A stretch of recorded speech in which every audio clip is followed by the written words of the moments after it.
After losing her husband and daughter in an accident, Dr. Christine White was depressed and heartbroken. Even as years passed by, and Christine began a new relationship with her boyfriend Henry, she was still very overwhelmed with the past. All she has wanted is to have some closure.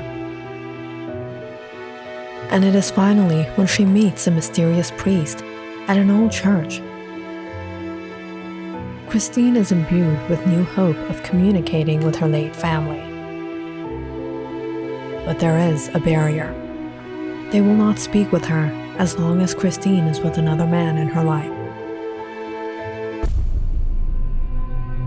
Who is this mysterious priest?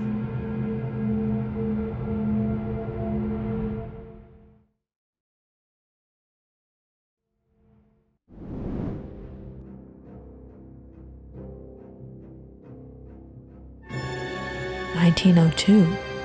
How can that be? He's over 100 years old? I have to get to Christine."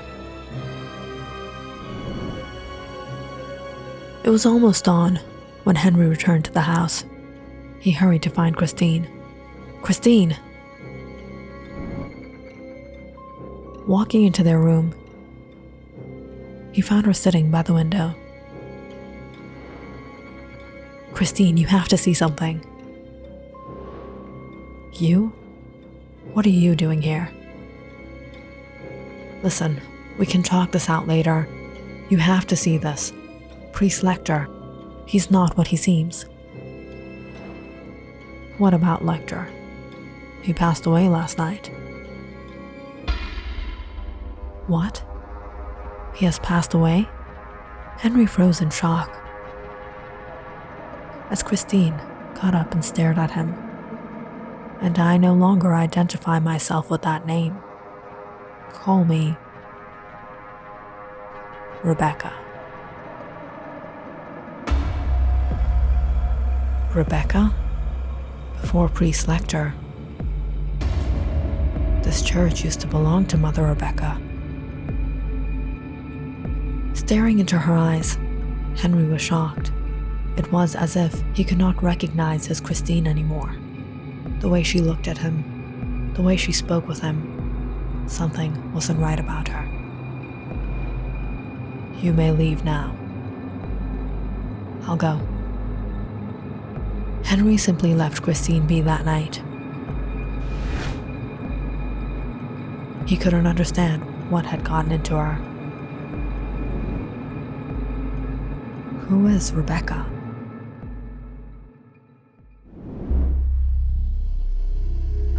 "I can't breathe. I can't breathe."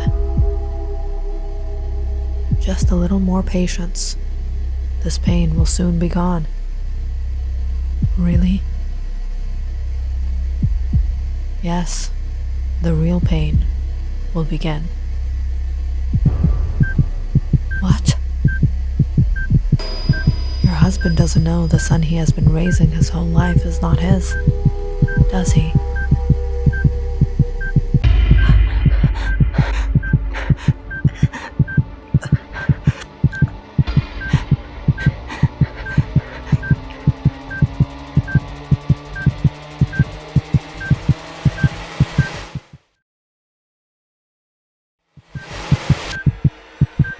"Dr. White, we need to get a ventilator.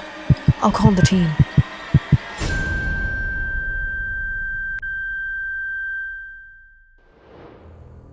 "Leave it, Rachel.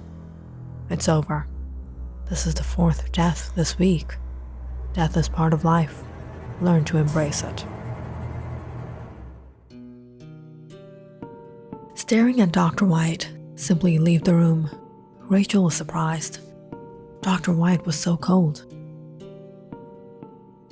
In this past week, something mysterious had been occurring at the hospital. 4 patients passed away, suddenly unable to breathe.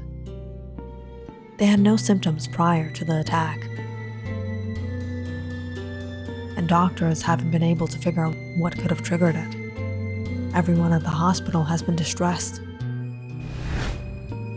except for Dr. Christine White. Dr. White has been working at the BII hospital for almost 10 years.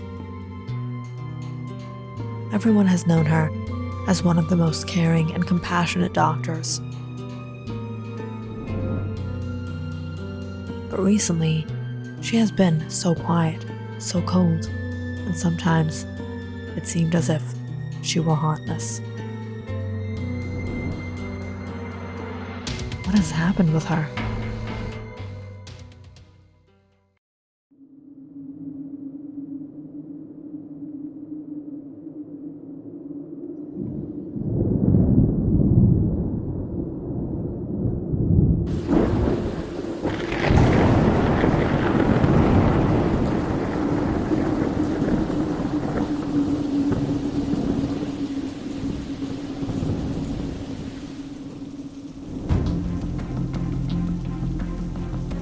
It was near midnight when nurses in the care unit were frantic as a patient began yelling in pain.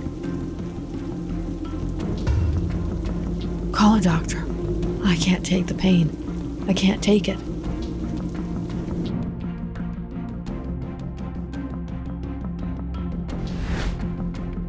"Dr. Christine, the patient in room 293.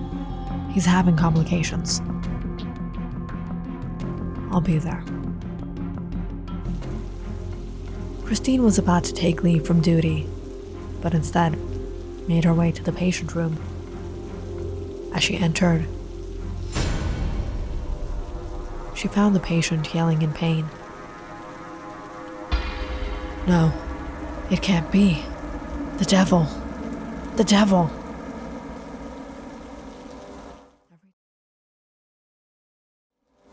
Every time Dr. White treats these near-death patients, it's like they're afraid of her. Perhaps it's the agony of death. I don't know. There's something strange about her lately.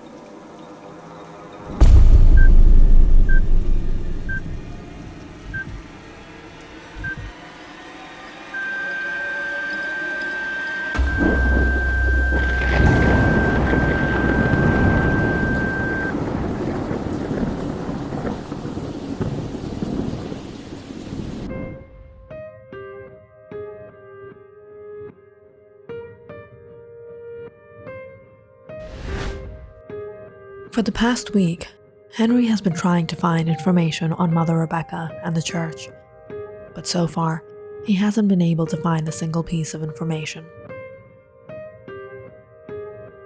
"Are you sure you don't need help? I've noticed you come here for the past few days. All you've been doing is searching, and I still can't find it." "I'm Rosalind. I volunteer here. I know the place pretty well. Maybe I can help you find it." "Henry, there was a nun named Rebecca who used to run a church here. I need to know about her." "You mean the abandoned church by the park? My grandfather, he used to be part of that church back in the days, but he left." "Why?" "Never asked." "Would it be possible to speak with your grandfather?" "Well, he's quite elderly. I don't know if he'll remember anything." "Please." "All right." After Rosalind took leave from the library, she and Henry drove to her grandfather's place.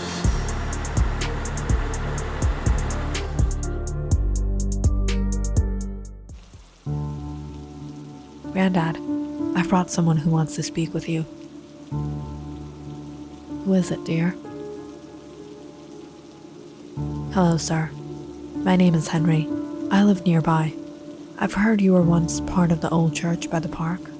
I was wondering if you could tell me anything about Mother Rebecca, the woman who initially ran it."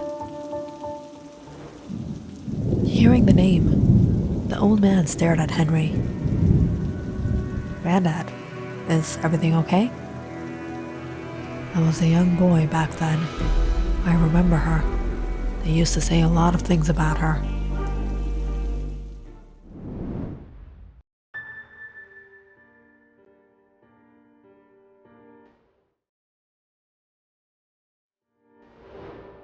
Back in the 1890s, Rebecca Adler and a few sisters of the convent were maintaining the church. Everyone in town knew them as pious women. Rebecca Adler herself was a woman of great devotion to the Lord. She used to treat the ill, heal the sick, and exorcise the possessed.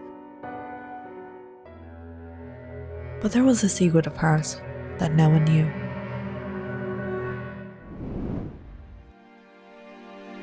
Rebecca had vowed to remain celibate when she joined the sisterhood at the convent. But before beginning this journey of hers, Rebecca was living a very different life. She fell in love with a young man from town named Lawrence, and the two planned to get married. But when Lawrence was drafted to war, the lovers were separated. "I'll wait for you. Take care of yourself."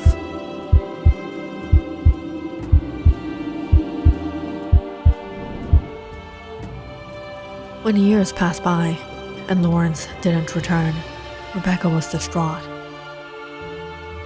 Her family wanted to marry her off,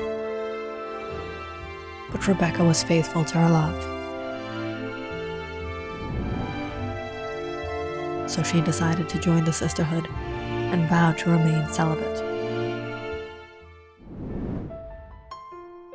It wasn't until years later, one day, a soldier arrived at the church.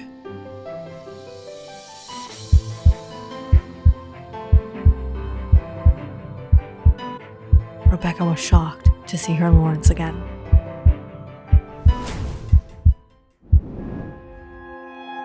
"Lawrence, you're alive. I thought you were dead." "The only thing that kept me going was you, Rebecca."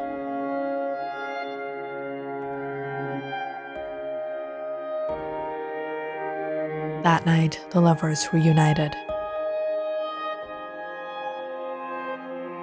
But Lawrence hadn't returned to stay.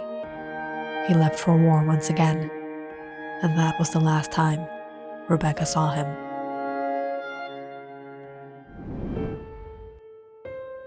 But as fate had it, that last night they were together, Rebecca had conceived his child.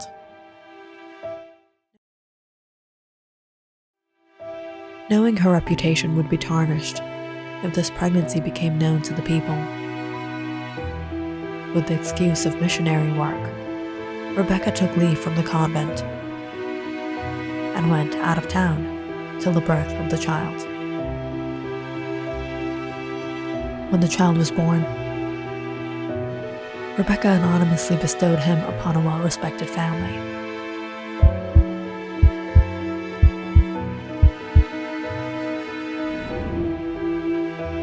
And returned to her life as a nun.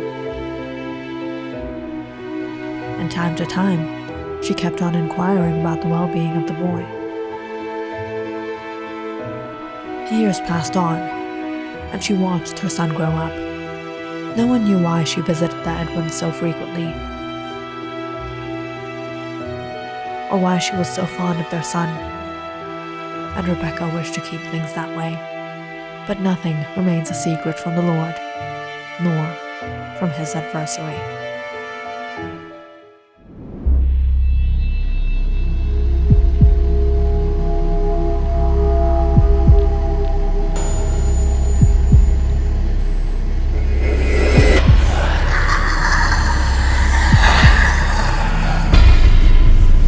By the power vested in me by the Lord, I banish you.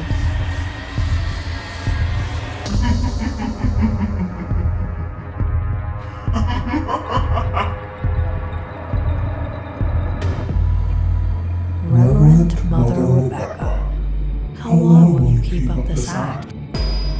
You know you're no holy woman. Why do you pretend? You think I don't know your secret? You demon, be gone from this child.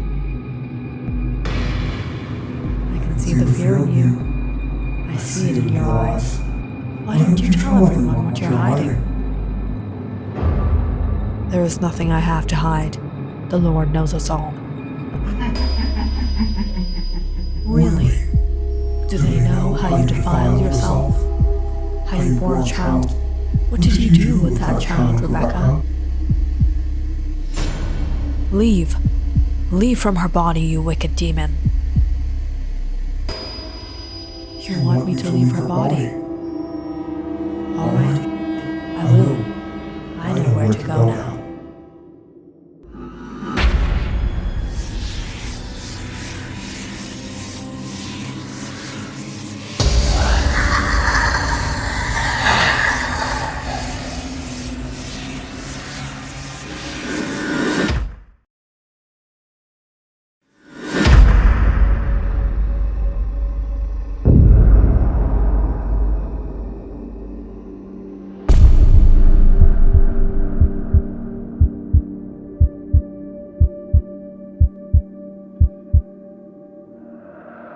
Demons, they're so manipulative.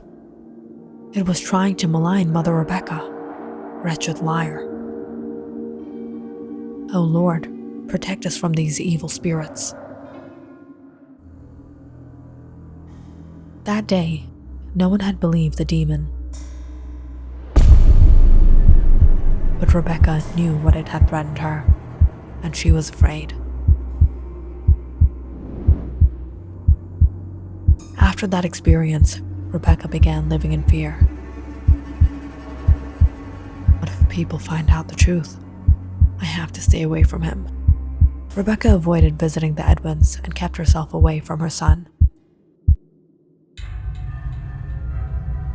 But it was 3 days later, she received a letter from Mrs. Edwin. Mother Rebecca, please visit us as soon as word reaches you. William has fallen tremendously ill.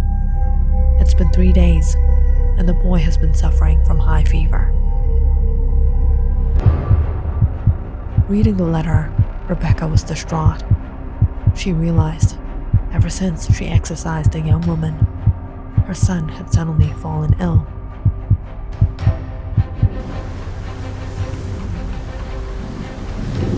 It was a stormy night, but Rebecca made urgent arrangements to visit the Edwins.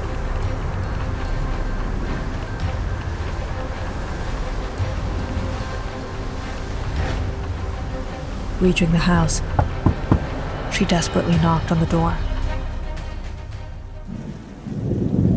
How is he? The boy's fever isn't going down. The doctors gave him medicine, but nothing has been working.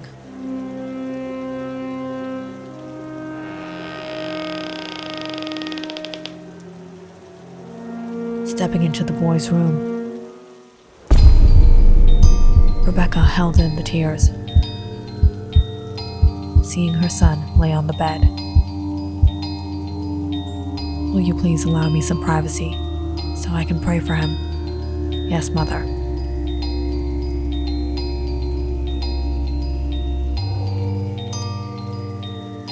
The boy was burning from fever.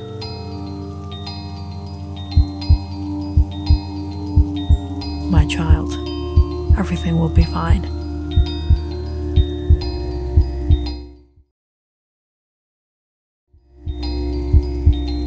Rebecca kneeled before the Lord and began praying for her son. O Lord, bless this innocent soul and cure him. But it was just then William woke up.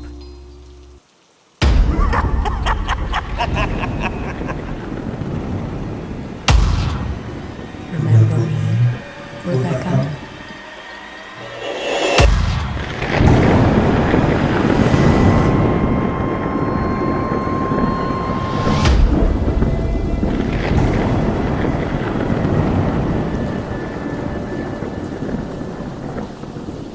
Click on the subscribe button and check out more awesome videos on our channel. And don't forget to press the bell icon because you know it's interesting.